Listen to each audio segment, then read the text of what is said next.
Mr. Inkblot.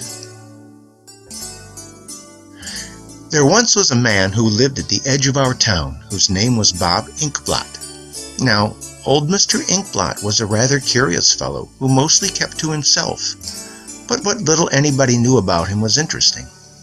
He was very short and very round, but at least he was tall for his height and pretty skinny for a fat man. He didn't come into town very often for a number of reasons. First of all, he was quite set in his ways. He didn't like modern contraptions, so he never bought himself a car. And as it was a long way to waddle from his house to Main Street, he preferred to stay at home. He didn't care for modern thinking either. He felt that you were born with all you needed to know, so trying to be smart wasn't very smart. Little green men and pink elephants, that I'll take any day. But when they claim the world is round, enough is enough, I say. Then he just scratch his head and slowly waddle away. People also often asked him about his name. How odd it is, how odd indeed, they would always remark. He didn't like that much, but still he would always answer them politely and honestly.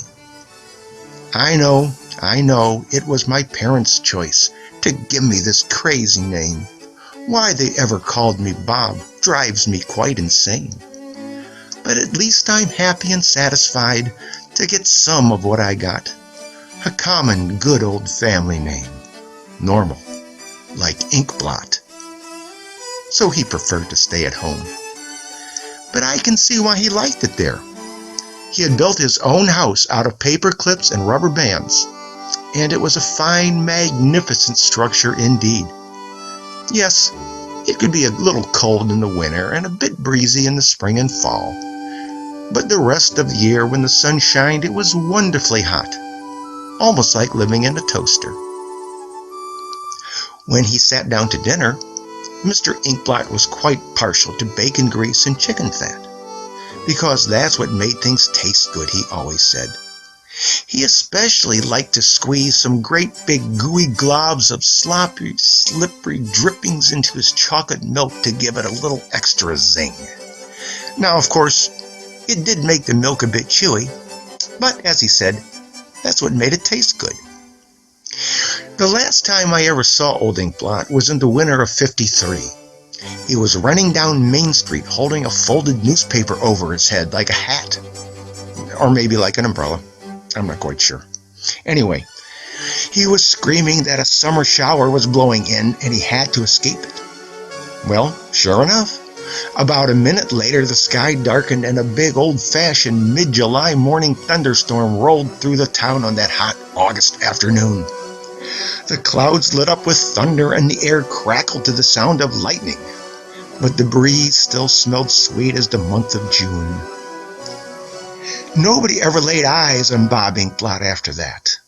Some say he was so scared that he just kept on running and running until all his fat melted and there was nothing left of him. Others say the little green men he so often spoke about were actually chasing him on their pink elephants.